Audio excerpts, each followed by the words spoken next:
The observation dome was a perfect, quiet bubble in the middle of a wild jungle. The air inside was cool and still. Outside, the world was hot, wet, and full of strange colors. Kale looked at the screens showing the forest below.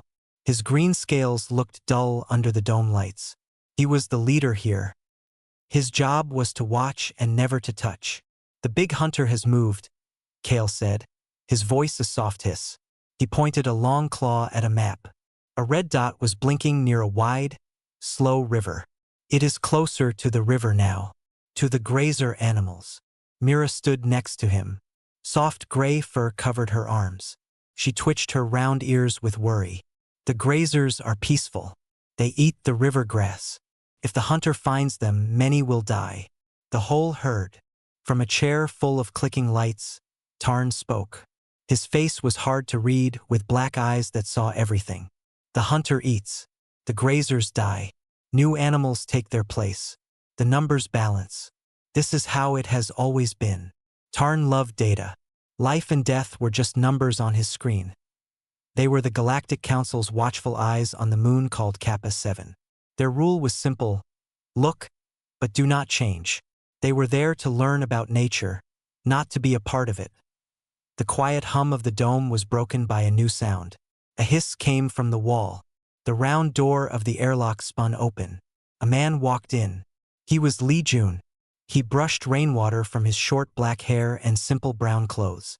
He was a human from a new planet called Earth. The Council had only recently met his people. Humans were seen as talkers and thinkers, not fighters. They were weak. They had no claws, no scales, no special strength. They were just smart. June walked to the main console. He smelled like the outside air, like wet plants and soil. "I finished checking the fence on the south side," he said. His voice was calm and even. "The grazer herd is nervous. They are bunching together and making low sounds. They know a threat is near." Kale blinked slowly. "The hunter is the threat. It is called a gravspike. Your report only confirms what our instruments see. But it is moving faster than your instruments predicted," June said. He looked at the main viewer. It showed the jungle from high above. The trees were a deep purple. "It is not just hunting for food right now. It is angry, or confused." Mira looked at June with curiosity. "How can you know that?" "On my world, you learn to read animals. Their sounds, how they move," June said with a small shrug. "It is a basic skill.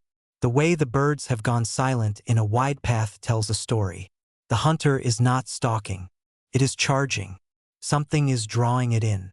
Just then, a low alarm beeped. Tarn's long fingers tapped his screen.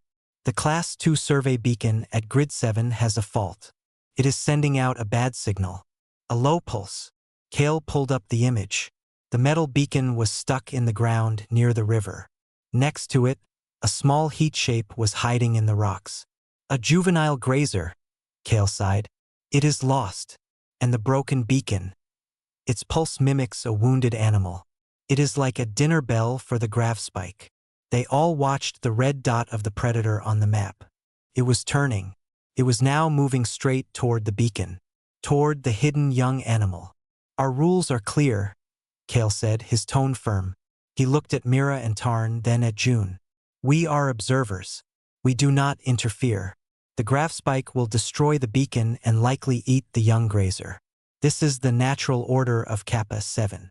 We will record it. We will learn from it." Myra's fur puffed up. "But the beacon is our machine. Our fault. That little one would be safe if not for our broken tool."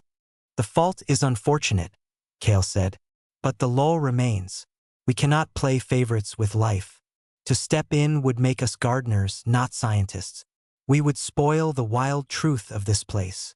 June had been quiet, staring at the screen. He watched the small, trembling heat signature of the young grazer. He saw the relentless red dot speeding toward it. He thought of the cold rule, the numbers on a screen, the idea of natural order. When the disorder was caused by their own machine. He did not argue. He did not shout. He simply turned and walked to the storage locker on the far wall. "Lee Jun," Mira asked. "What are you doing?" June opened his personal pack. He took out a simple metal knife in a leather sheath. It was a tool for cutting branches, not for fighting monsters.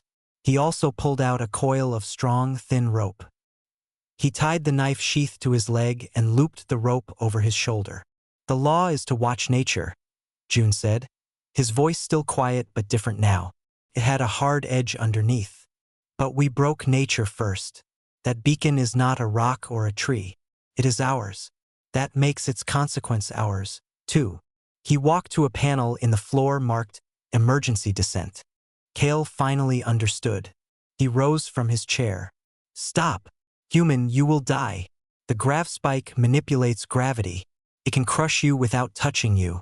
You are not a warrior." June looked back at them. At Kale's fearful anger. At Myra's shocked hope. At Tarn's blank confusion. "On my world," June said, "the most dangerous thing is not a monster's strength. It is a quiet person who has decided what must be done." He hit the button. A section of the floor hissed open. A tube led straight down into the violent violet heart of the jungle. Without another word, Lee June stepped into the hole and dropped out of sight. The dome was silent again, but now the silence was heavy with dread. The three aliens rushed to the screens. A new, blinking green dot appeared at the base of their cliff. It was moving with a terrible and steady speed toward the red dot and the small, waiting heat signature. They could only watch now. But they were no longer just watching the hunt of the grav spike. They were watching the walk of the human, and they did not know which one filled them with more terror. The air in the jungle was thick and warm, pressed on Lee June like a wet blanket. He landed softly in a patch of spongy moss at the bottom of the descent tube. The quiet hum of the observation dome was gone, replaced by a wall of sound. Strange insects chirped and clicked. Water dripped from giant leaves. Somewhere far away, an animal let out a low, hooting call. He did not move at first. He lay still, letting his eyes adjust to the dim, purple-green light. He listened. The most important thing now was to understand this new world with his own senses, not through a screen. He smelled the rot of old plants and the sweet scent of strange flowers. He felt the damp earth under his fingers. Above, in the cool dome, the three aliens were frozen at their screens. Kale had magnified the view. They could see June's heat signature, a small yellow blob lying motionless. "Is he injured from the drop?" Mira asked, her voice tight. Tarn checked the data. "No. His vital signs are elevated but strong. He is listening." June slowly got to his feet. His leg ached a little from the landing, but it was fine. He looked up. He could just see the smooth, silver curve of the observation dome high on the cliff. They were watching. He turned his back to them. His world was now the jungle. He knew where the river was. He could hear its faint, low rumble to the east. He also knew where the beacon was from the map in his mind. And the grav spike was between him and both. He had to move fast, but moving fast here meant death. Fast movement attracted attention. So he moved slow. He placed each foot carefully, avoiding dry twigs. He used the giant, twisting roots of the trees as cover. His simple clothes, a dark green, blended with the shadows. He was not a soldier. He was a biologist. He knew how animals thought. He knew a predator looked for movement, for panic, for the sound of a fleeing creature. The alien observers saw his green dot begin to move.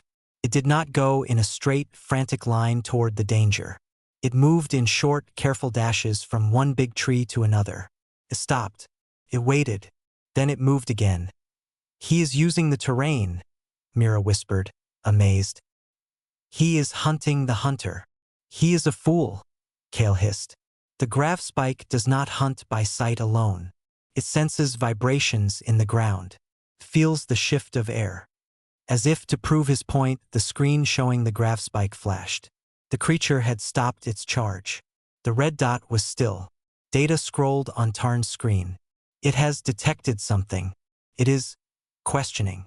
The seismic sensors show it is tapping a claw on the stone, sending out pulses to feel what is around." June felt it too, a faint tremor under his feet.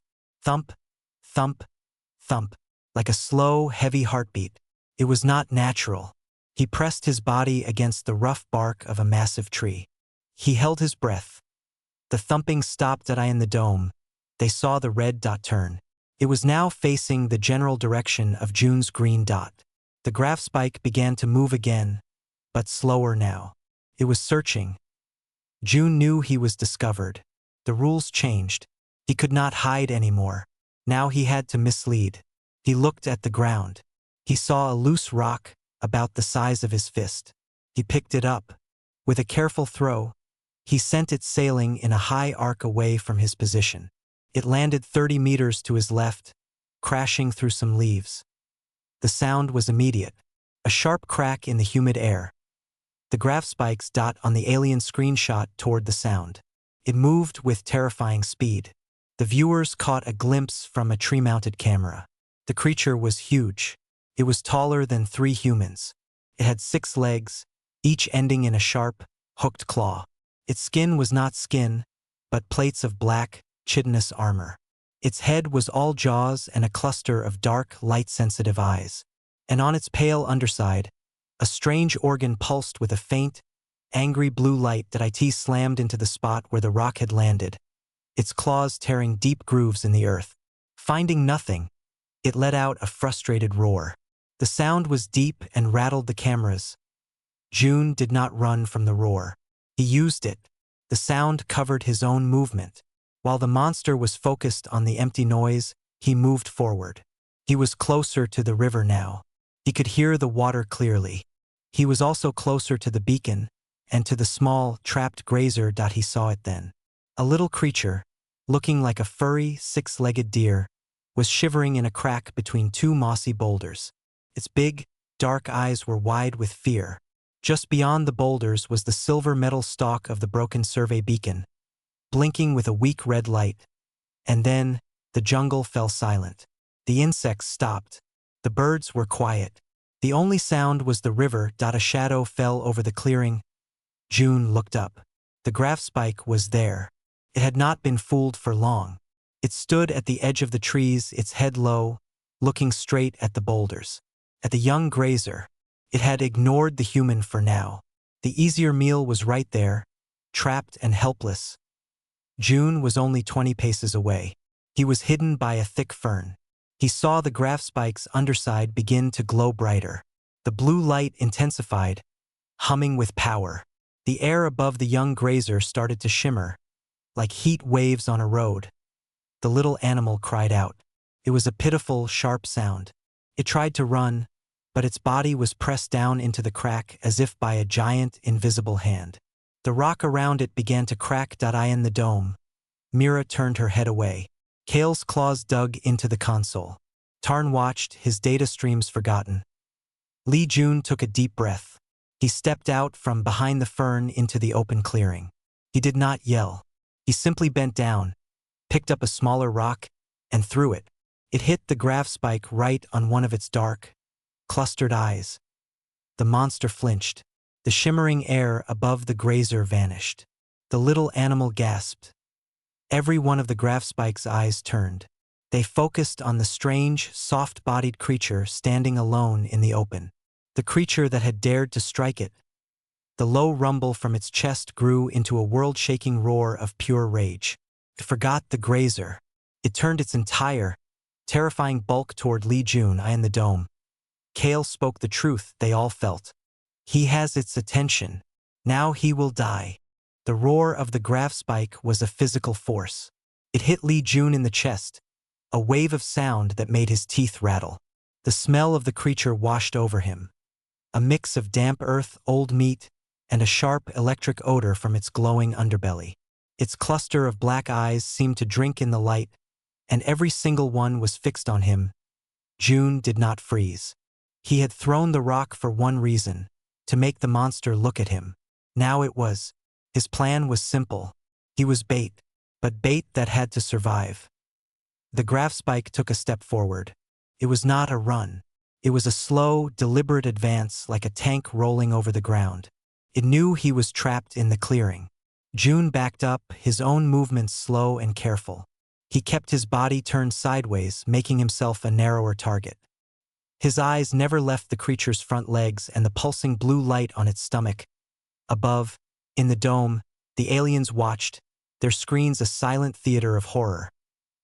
"He's trying to lead it away from the grazer," Mira said, her voice a hopeful whisper. She saw June angle his retreat toward the thicker jungle on the far side of the clearing. "It is too late for tactics," Kale responded, his reptilian tail lashing. "The grav spike is in its killing focus. It will not be distracted again." As if to prove his point, the creature stopped its advance. Its head lowered. The blue glow on its underside intensified, becoming a fierce, swirling ball of light. The air between June and the monster began to warp and shimmer. June knew what was coming. He had seen it crush the ground from the dome. He didn't wait to see the invisible force launch. He threw himself to the right, diving behind the wide, gnarled trunk of a massive purple-bark tree that a fraction of a second later, the space where he had been standing collapsed. It was not an explosion. It was an implosion. Dirt, rocks, and small plants were violently yanked downward and crushed together with a sound like a giant cracking bone. A perfect circle of packed, shattered earth was left behind. The tree June hid behind shuddered as the edge of the force clipped it. Splinters of bark flew through the air. He felt a sudden, heavy pressure in his ears, then a pop. He scrambled to his feet, his heart pounding against his ribs. He peeked around the tree. The grav spike was already charging. It was fast for its size, covering the ground in great thundering strides. It wasn't going to use its gravity weapon again right away. It was going to crush him with its claws and teeth. June ran. He didn't run in a straight line. He zigzagged, putting trees between himself and the monster. He heard the smash of wood and the crash of foliage behind him as the grav spike plowed through smaller trees.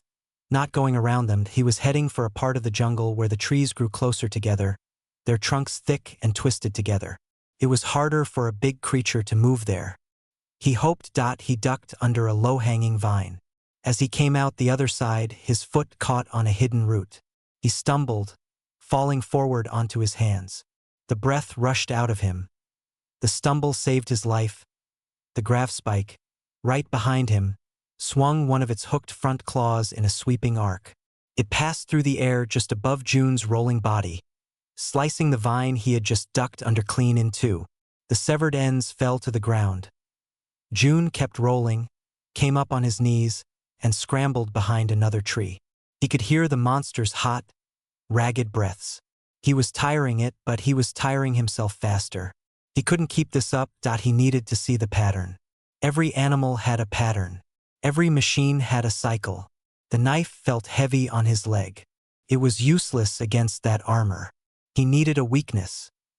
The grav spike paused again, its sides heaving.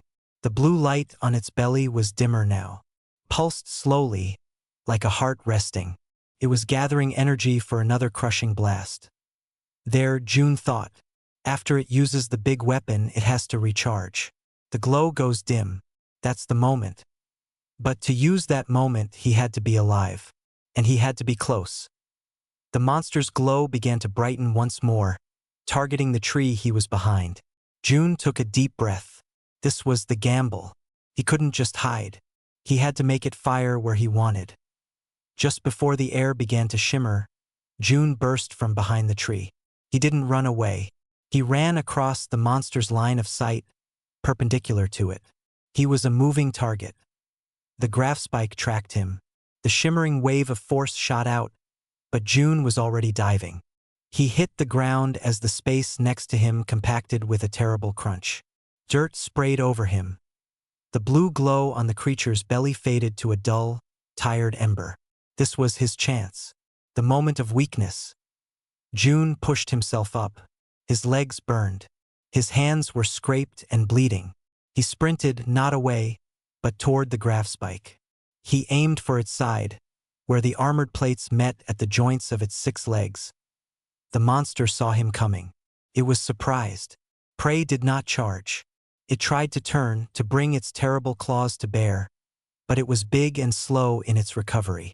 June slid the last few feet on the wet ground, right under its body, between two of its massive middle legs, that he was in the shadow of the beast. The smell was overwhelming. He could see the pale, softer-looking flesh where the leg joined the main body. It was protected by a tough membrane, not the hard black chitin. The grafspike shrieked in fury and tried to stomp on him. June rolled as a claw the size of his arm smashed into the mud. He pulled the knife from its sheath. It looked pathetic, a tiny piece of metal against this mountain of death. He didn't stab the body. He saw a thick, rope-like tendon flexing under the membrane at the joint. As the leg lifted for another stomp, June drove the knife into that tendon with all his strength and sawed sideways. The sound the grafspike made was not a roar of anger anymore. It was a high, sharp scream of pain and shock. The leg buckled. The monster stumbled, its balance lost for a crucial second. June yanked the knife free and scrambled out from under it, covered in mud and alien fluid. He stood, panting, 10 feet from the stumbling beast. It wasn't a killing blow. It was an insult, a damage. It had never been hurt like this before. The creature righted itself. The wounded leg dragged, but it could still stand. And now its eyes held a new kind of fury, a focused, hateful fury directed solely at the small, soft thing that had caused it pain. The chase was over. The hunt was over. Now it was a fight. The grafspike's pain was a new kind of fuel. The high, shocked scream faded into a low, continuous growl that vibrated deep in the jungle floor. It turned its massive body, dragging the wounded leg, a trail of thick, dark fluid marking its path. Its cluster of eyes had narrowed, focusing on Li Jun with an intelligence that was pure, cold hate. This was no longer just about food. This was about revenge. Jun backed away slowly, his own breath ragged in his throat. His heart was a frantic drum against his ribs. He had heard it. That was good. But he had also made it more dangerous. An animal in pain was unpredictable. He still held the knife. It was slick with alien fluid.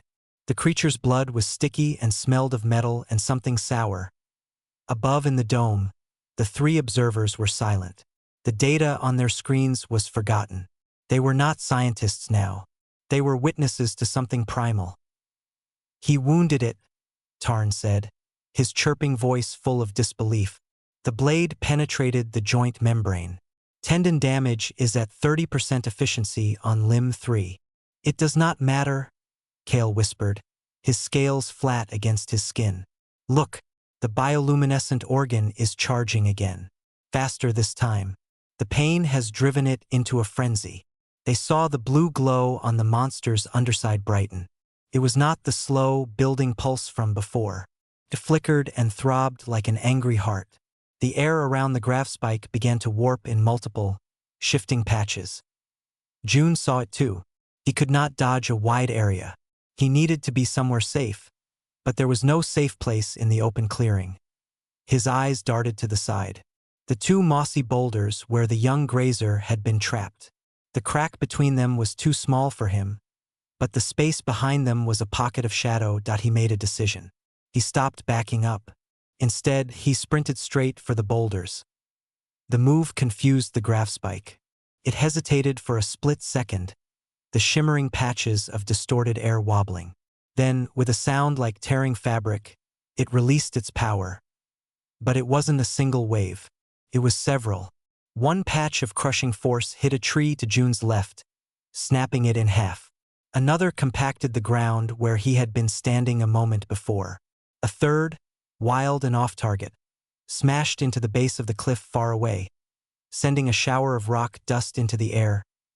June dove headfirst behind the boulders. He tucked his body into a ball as a wave of pressure slammed into the other side of the rocks. The ancient stone held, but it groaned in protest. Dust and chips of rock rained down on him. The onslaught stopped. The blue glow dimmed slightly, the creature panting from the effort of its rage-fueled attack.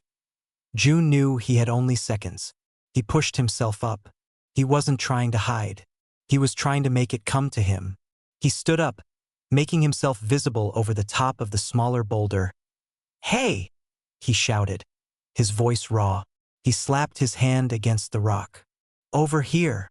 The Grafspike's head snapped toward the sound. Saw him exposed. A fresh wave of rage seemed to flood its system. It forgot its injured leg. It forgot the careful use of its power. It wanted to bite, to crush, to tear. It charged. It was a lurching, limping charge, but it covered the ground quickly. Its good claws digging deep trenches in the soil. June waited. He forced his body to be still. The monster was a black wall of rage coming right at him. He could see the details now, the scratches on its chitin, the drool dripping from its open jaws, the mad spinning of its many eyes. At the last possible second, when he could smell its hot breath, June dropped down behind the boulder again. The Grafspike could not stop. Its momentum carried it forward. It tried to swing its head to bite over the rock, but its wounded leg gave way on the uneven ground. Its massive jaw, lined with teeth like curved knives, slammed into the top of the larger boulder instead. There was a crack like thunder. One of its longest front teeth snapped off at the base. The creature reeled back, shaking its head in a new agony. And June moved. He didn't run away. He came out from behind the boulder and ran alongside the stumbling beast, staying close to its injured side. It was blind there, focused on the pain in its mouth and leg. The blue glow on its belly was very dim now, drained from the frenzy. The recharge would take longer. June saw his target, the joint of the middle leg on the same side as the one he had already cut. It was flexing as the creature tried to keep its balance. He didn't stab this time. He swung the knife like an axe. He put all the strength of his running body into it. The blade bit deep into the same tender spot at the joint, slicing through the tough membrane and into the tendon beneath. The Grafspike's leg collapsed completely. It let out a gurgling, wet scream and fell onto its side. The impact shook the ground, knocking June off his feet. He landed hard, the air rushing from his lungs.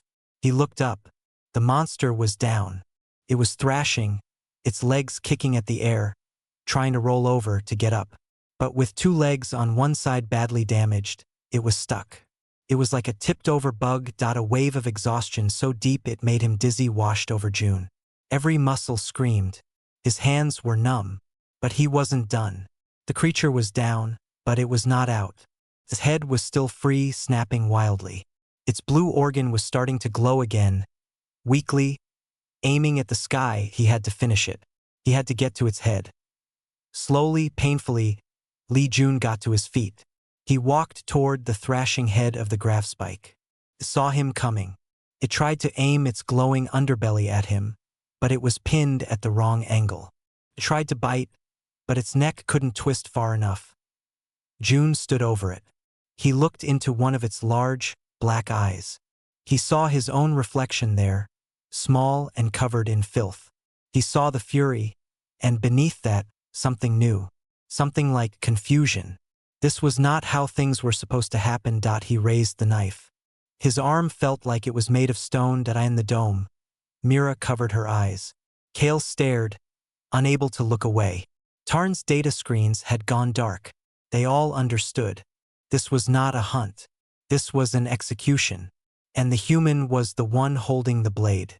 The knife felt heavy in Lee June's hand. He stood over the thrashing head of the Grafspike. Its one visible eye rolled, focusing on him. The rage was still there, but it was mixed with a desperate, animal fear. It knew what was coming.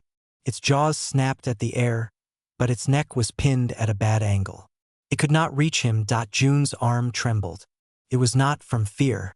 It was from exhaustion. Every muscle in his body burned. His breath came in short, painful gasps. He looked at the creature's neck. There was a spot where the armored plates met, a strip of lighter, tougher skin. That was the place. But he did not strike. He looked past the snapping jaws, past the cluster of hateful eyes. He saw the creature's side, heaving as it struggled to breathe. He saw the dark fluid still leaking from the wounds he had made on its legs. This was not a monster from a story. This was an animal. A dangerous, terrifying animal, but an animal all the same. It lived here. He was the intruder. A memory flashed in his mind. From years ago on Earth. He was a young student on a field trip in a deep forest. An old park ranger had shown them a trapped wolf. It was injured and scared. The most dangerous thing in the woods, the ranger had said, his voice quiet and sad, is often the most beautiful, and killing it should always feel like a failure. A last resort. This was the last resort. He tightened his grip on the knife. He had to do it. It would roll over. It would recover. It would hunt the grazers again. It would be a danger. He had started this, and he had to finish it. He took a step closer, raising the blade. Above, in the silent dome, Mira peeked between her fingers. She saw the human poised for the killing blow. But she also saw the hesitation. The way his whole body seemed to ache with the decision. He is stopping, she whispered. He is being smart, Kale said, his voice tense. He must finish it. Any mercy now is weakness. The creature will not forget. June's eyes were fixed on that spot on the neck. He adjusted his footing in the mud, ready to drive the knife down with all his weight. Then, a sound broke through. It was a soft, trembling cry. Not from the gravespike. It came from the crack in the rocks. June's head turned. The young grazer was still there. It had not run. It was too frightened. It stood in its hiding place, its big, dark eyes watching the scene. It was shaking. The cry was a small, pitiful thing. A sound of pure terror. In that moment, June did not see a predator and prey. He saw two animals, both terrified, both trapped. One by the rocks, one by its own injuries, and by him. He looked back at the gravespike. The struggles were slowing. The furious snapping of its jaws was becoming weaker. The blue glow on its belly had faded to almost nothing. The pain and the effort were draining its strength. It was not getting up. A new thought, clear and cold, cut through his exhaustion. I don't have to kill it. If it was truly disabled, if it could no longer hunt, the jungle would take care of the rest. That was the natural order Kale had spoken of. Other scavengers would come. It was a crueler end, perhaps, but it was not his hand that would do it. He had defended the grazer. He had stopped the threat. That was his job. Not to be an executioner. He lowered the knife. The movement was small, but the gravespike saw it. Its one visible eye fixed on the blade moving away. The furious struggling stopped. It lay still, panting, watching him. The intelligence in that gaze was still there, but the hate was clouded by confusion. June took a slow step back, then another. He never turned his back on the creature. He kept his eyes on it, the knife still ready in his hand, but pointed down. The gravespike made a sound. It was not a roar or a growl. It was a low, guttural huff, like a sigh of defeat. It stopped trying to roll over. It lay on its side, its injured legs twitching. June backed all the way to the two boulders. He glanced at the young grazer. Go on, he said softly, his voice rough. It's over. Get out of here. The little animal stared at him, then at the fallen giant. With a sudden burst of courage, it leapt from the crack and darted into the purple jungle, vanishing into the undergrowth. June was alone with the beast. He stood there for a long moment, just watching it breathe. The fight was gone from it. It was just a broken animal now. He had won. The knowledge should have felt good, felt hollow, felt heavy. He turned away. He looked up at the cliff, at the silver dome he could barely see through the trees. They had seen it all. Let them see this too. Let them see him walk away from the kill. He took a first, shaky step, then another. He began the long, painful walk back toward the descent tube. He did not feel like a victor. He felt tired and sore and terribly acidic in the dome. The three aliens were trying to understand what they had just seen. He spared it, Tarn said, his voice full of static. This action is not in the behavioral models. Victory was assured. Why retreat? Kale was silent for a long time. He watched the small green dot of the human moving away, and the large, fading red dot of the gravespike, lying still. He did not retreat, Kale said finally. The words tasted strange. He showed control. He proved he could kill, and then he chose not to. That is not weakness. He looked at Mira and Tarn, his reptilian face unreadable. That is a different kind of power. One I do not understand. They watched Li Jun disappear into the trees, leaving the defeated apex predator alive behind him. The silence in the jungle felt deeper than before. It was not a peaceful silence. It was the silence of a world that had just been forever changed. The walk back was harder than the fight. Every step sent a sharp pain through Li Jun's body. His leg, bruised from the gravity wave, throbbed with a deep, hot ache. The cuts on his hands stung. The exhaustion was a weight trying to pull him down into the mud. He moved slowly, leaning against trees for support, his breath coming in ragged gasps. The jungle was quiet again, but it was a watchful quiet. The creatures hidden in the purple leaves had seen what happened. They had heard the roars and the screams. They smelled the blood. Now they watched the strange, wounded thing walk through their world. He was not prey. Not anymore. He was something else. Something new. He kept the knife in his hand. It was not for the grafspike now. It was for anything else that might come. He knew that in nature, weakness invited attack. He could not look weak. So he walked tall even though it hurt. He moved with purpose, even though every part of him wanted to lie down and sleep. Above, the observers tracked his slow progress. The green dot moved in a stumbling but steady line toward the cliff base. The red dot of the grafspike remained where it had fallen. Its vital signs were low, but stable. It was alive. Mira finally broke the long silence in the dome. We must bring him back. He is hurt. The descent tube. He will never climb it in that condition. Kale nodded, his earlier anger gone, replaced by a grim focus. Yes, we break protocol to retrieve our own. That is allowed. He moved to a control panel. I will lower the emergency lift platform. Tarn, scan the area between him and the tube. Make sure nothing is waiting for him. Tarn's fingers flew over his console. Scanning. Small life signs only. Nothing larger than a tree dweller is approaching his path. The predator scent and blood are keeping other large hunters away. For now. On the screen, they saw June reach the small, cleared area at the base of the cliff. The silver tube of the emergency descent jutted from the rock. Next to it, a flat platform with a simple railing began to descend from the dome high above. Humming softly, June looked up at the platform. He did not smile. He just waited, his shoulders slumped. He wiped his knife clean on a patch of moss and slid it back into the sheath on his leg. When the platform settled on the ground, he stepped on. He held the railing tight as it began to rise. He did not look back into the jungle. The platform rose through the layers of humid air, up past the tangled vines and the high branches. The world of Kappa, 7 spread out below him, vast and violet and wild. He had been down there. He had fought in that green darkness. Felt like a dream, a bad dream. The platform clicked into place in the floor of the observation dome. The airlock door hissed open. Cool, dry, filtered air washed over him. It smelled clean and empty. He stepped off the platform and into the dome. For a moment, no one moved. The 3 aliens stared at him. He was a mess. His clothes were torn and stained with mud, dark alien blood, and his own dried sweat. His face was pale beneath the dirt and scratches. One of his eyes was starting to swell. He stood before them, silent.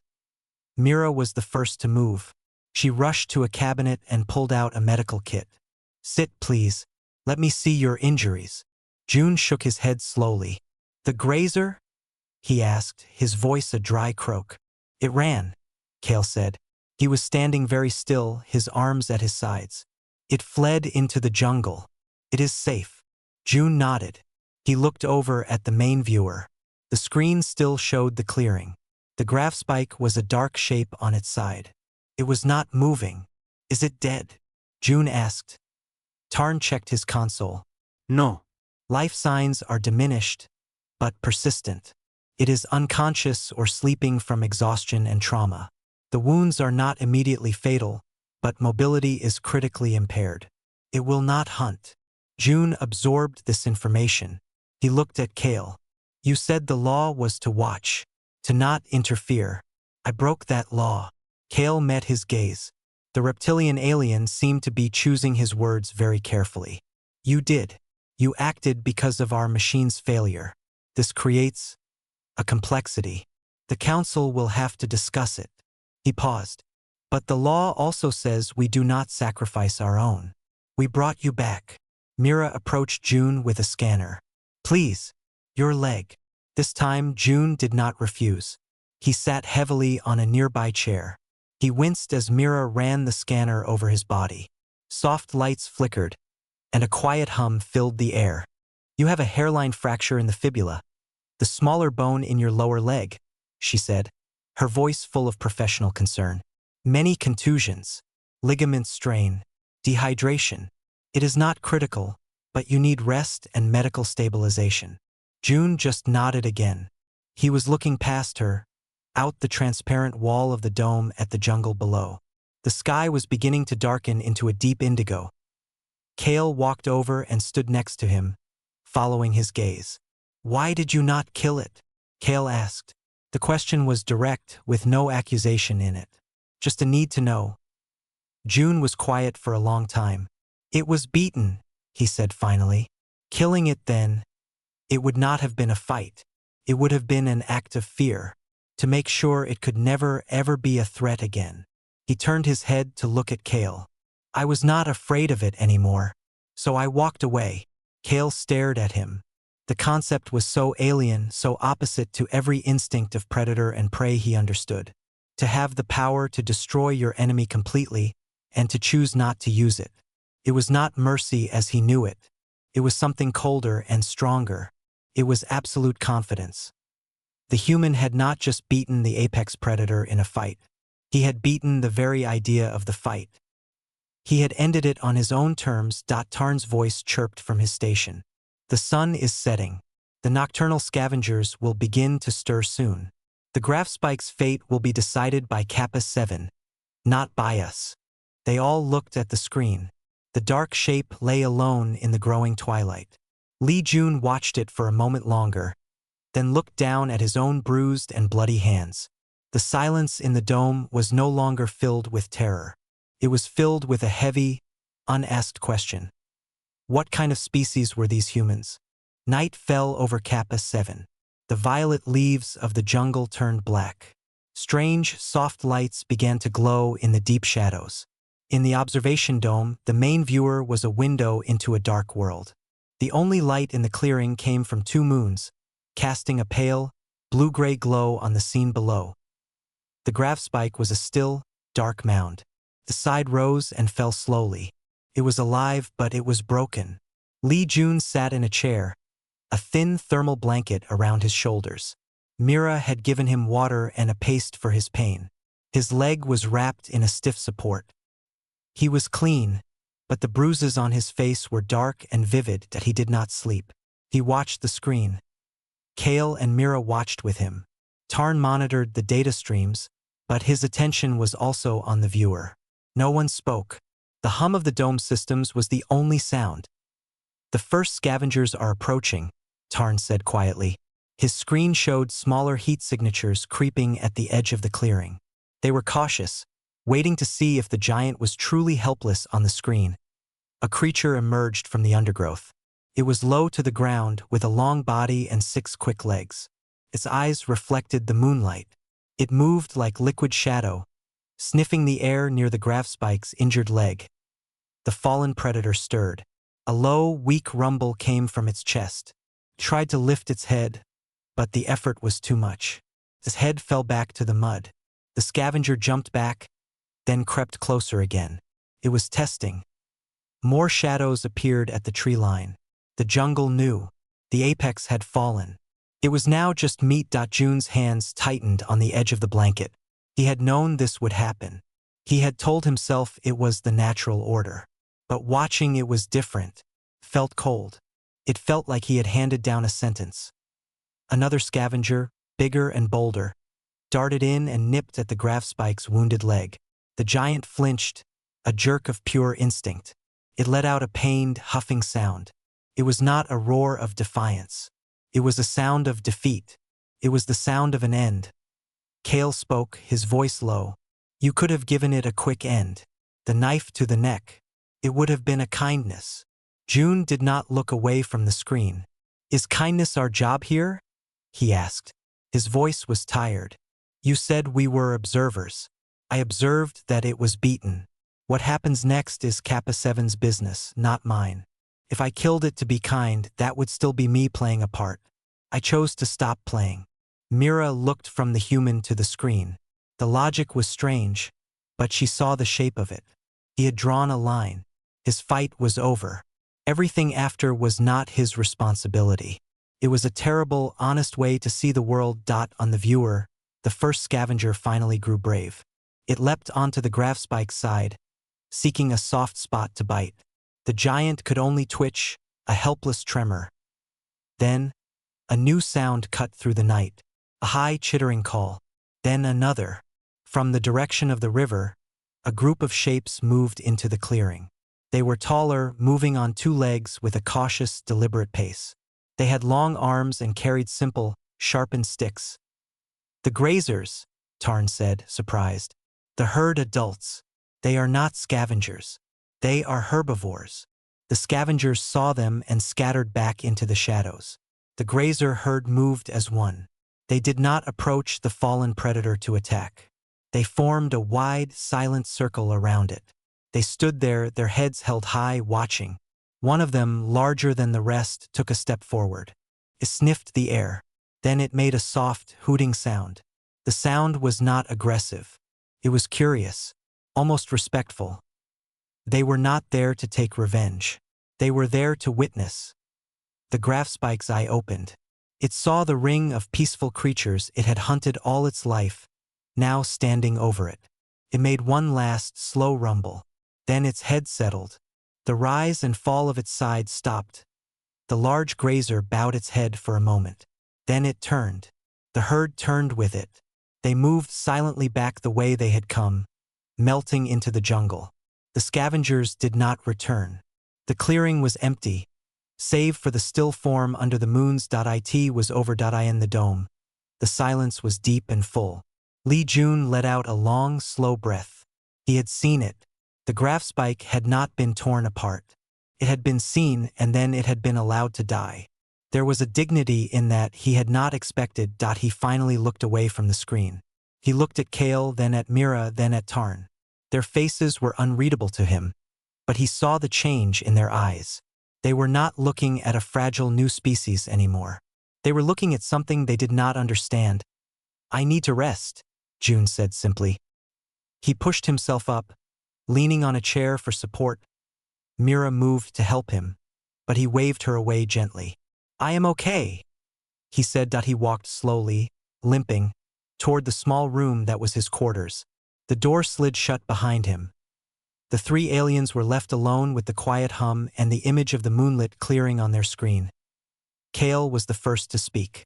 "We must file our report to the Galactic Council." "What will we say?" Mira asked.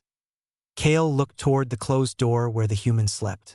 He thought about the careful walk through the jungle, the baiting of the monster, the painful cuts to the tendons, the final, deliberate choice to walk away. He thought about the watching grazers. "We will say," Kale began, choosing each word with care, "that we have observed a new principle. Humans do not fight for food, or for territory, or for rage. They fight for a reason, and when that reason is satisfied, they stop." He turned his reptilian eyes to his colleagues. "They carry the capacity for total violence, but they govern it with a will of ice. That is what makes them terrifying. And that is what we have brought into our community." The stars turned over Kappa 7. Down in the jungle, the night creatures went about their business.